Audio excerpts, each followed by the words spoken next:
Welcome to the Inspire channel. I'm John Nolan and this is an emergency broadcast. The video clip I'm about to show you is, in my view, the most important video in the world today. It's by Dr. Meryl Nass, who talks about the establishment of a de facto world government that we are a mere weeks away from. Now, we've reported on this many times. It is now here. It is now imminent. We're undergoing a soft coup. And the idea is to create a whole new set of laws and ignore the existing human rights laws and other laws under the pretext of pandemic preparedness and the biosecurity agenda. The WHO is developing through all its nations, but with the WHO Directorate in the United States in charge, a pandemic treaty and amendments to the existing international health regulations that will remove the human rights protections currently embedded in the IHRs, will enforce surveillance, censorship, get rid of freedom of speech, require governments to censor and only push a single narrative. Also, we will be subject, if they can make this work, to vaccines developed in 100 days, which the organization CEPI is planning to do.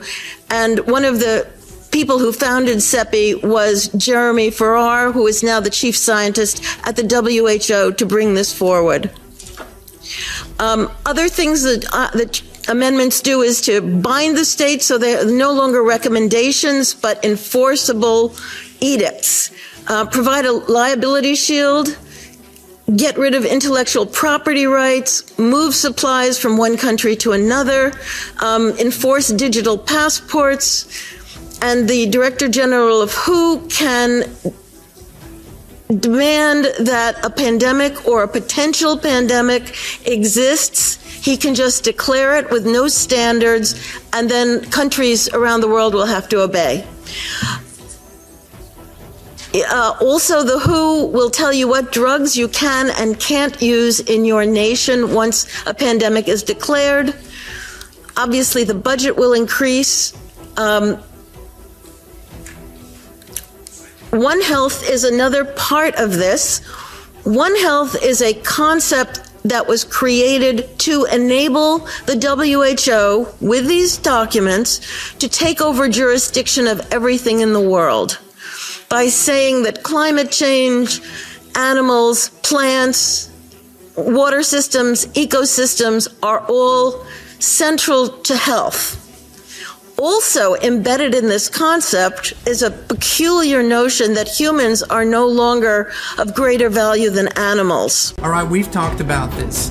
The takeover of the WHO, the WHO, is imminent. If this comes to pass in May of this year, then they will have the authority to dictate to all 194 member nations pretty much whatever they want.